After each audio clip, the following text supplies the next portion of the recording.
الذين لا شفاعة لهم المؤخر للصلاة، الذين يؤخرون الصلاة. منو هذول؟ هذول صنفين من الناس.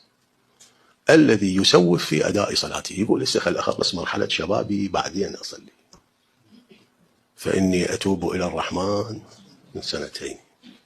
يريد يقضي شبابه بالله واللعب، أو يقول بعدين أنا أتوب وأقوم أصلي. هذا مؤخر للصلاة.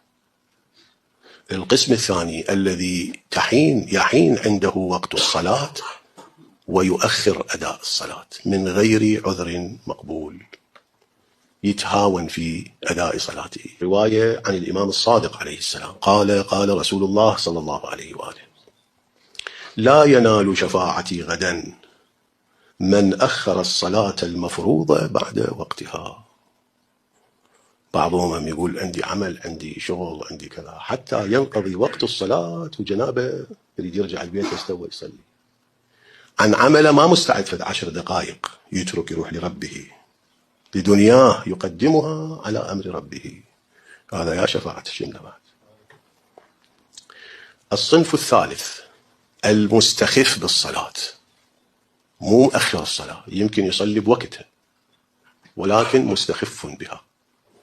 هذول هم نوعين من الناس المستخفون بالصلاة. قسم منهم حينما يصلي يركض في صلاته، لا يعرف قراءته ايش قد دقيقة، ركوعه شنو، سجوده شنو، وضوءه شنو.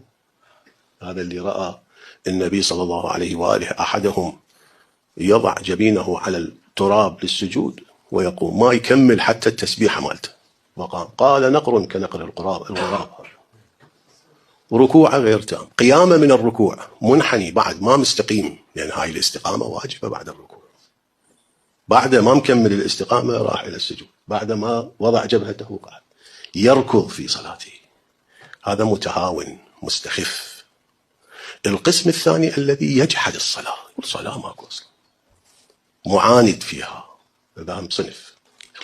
في رواية أخرى أشد بعد من هذه: من استخف بصلاته لا يرد الحوض لا والله. يعني مو بس ما يصل مقام الشفاعة، حتى الحوض ما يشوفه.